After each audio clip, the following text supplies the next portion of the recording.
नए साल का वो पहला दिन। हर साल 1 जनवरी घर में पनीर की सब्जी बनती और मीठे में गाजर का हलवा। ये सिलसिला आज भी चालू है। तब पनीर की सब्जी किसी खास के आने पर ही बनती थी, आज की तरह कभी भी नहीं बनती थी। लेकिन 1 जनवरी को बनना ही है, ये तय था। तो इन दिनों खाने की चीज़ों के लिए भी इस दिन का बेसब्री से इंतज़ार रहता था। तब मम्मी कहती थी, जो 1 जनवरी को नहीं नहाया वो पूरा साल नहीं नहा पाता। जो 1 जनवरी को स्कूल नहीं गया वो पूरा साल स्कूल नहीं जाता।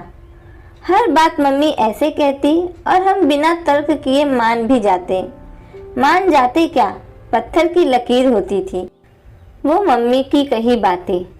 क्योंकि हम आज के बच्चों की तरह हर बात में लॉजिक नहीं ढूंढते थे। तो हुआ यूं कि मैं 5वीं में थी। 1 जनवरी की सुबह जल्दी जल्दी नहा के धुली साफ ड्रेस पहनकर अच्छे से तैयार होकर गई स्कूल। हम 3 सहेलियां नीतू, कांता और मैं साथ में बैठती थी।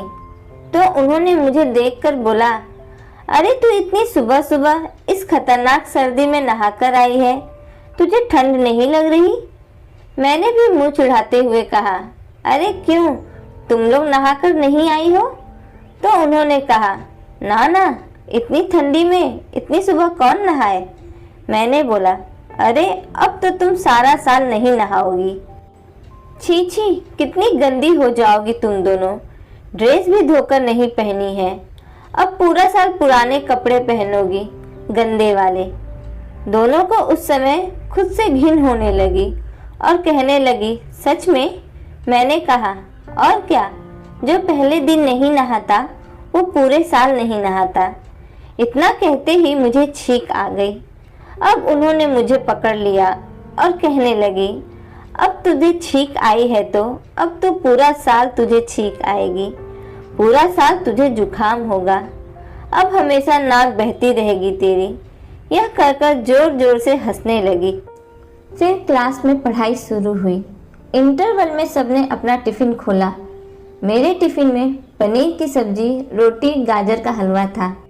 कांता के टिफ़िन में आलू पूरी और नीतू के टिफ़िन में प्याज का पराठा था। जैसे ही हमने टिफ़िन खोला तो मेरा टिफ़िन देखकर दोनों बोली, वाह मस्त खाना लाई है आज तो।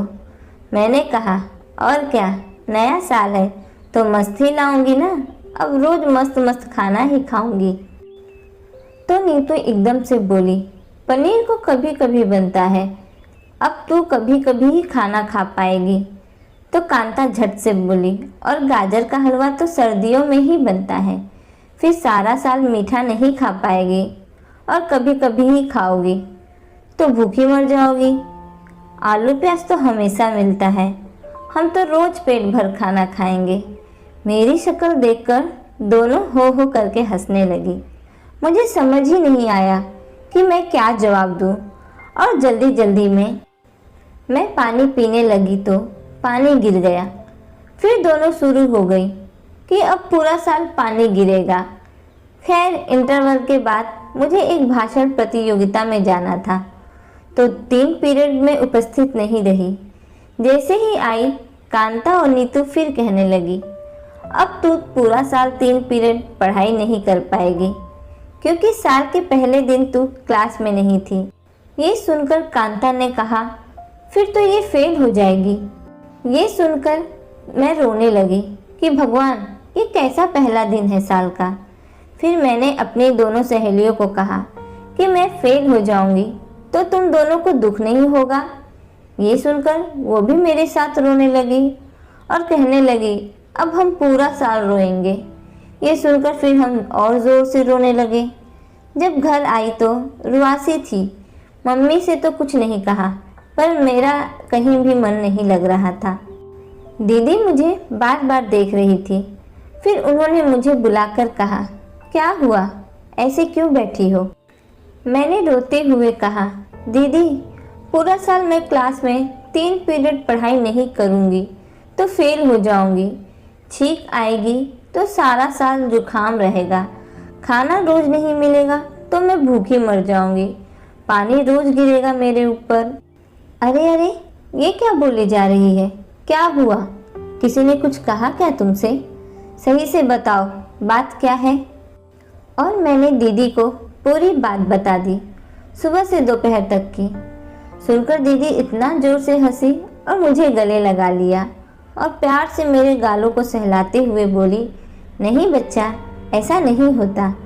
मम्मी हमें अच्छी आदतें सिखाती हैं कि रोज़ सुबह जल्दी उठकर नहाना चाहिए, फिर पूजा करके साफ कपड़े पहनकर स्कूल जाना चाहिए। नए साल पर मम्मी इसलिए कहती है ताकि हम उसे पूरा साल निभा सके, पर इसका मतलब ये नहीं कि जो आज किया वो पूरा साल करेंगे। अच्छा कर्म करते रहना चाहिए। तू बता, रोज एक जैसा खाना खाती है क्या? नहीं ना, रोज बदल बदल के खाना मिलता है, रोज अलग अलग कपड़े पहनती है ना, बस यही जीवन है।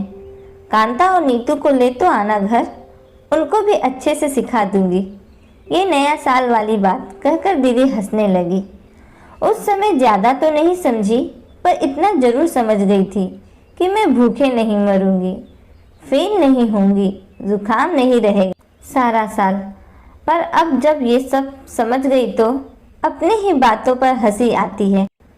कितना मासूम था हमारा बचपन, कितना प्यारा बचपन। आज भी याद करो तो जैसे सब सामने बीत रहा है और हम अपनी इन बचकानी बातों को याद करके खुद पर हंसते हैं। तो दोस्तों, आपको ये कहानी कैसी लगी हमें कमेंट्स बॉक्स में ज़रूर बताना और प्लीज़ मेरे चैनल को लाइक, शेयर एंड सब्सक्राइब करना। धन्यवाद।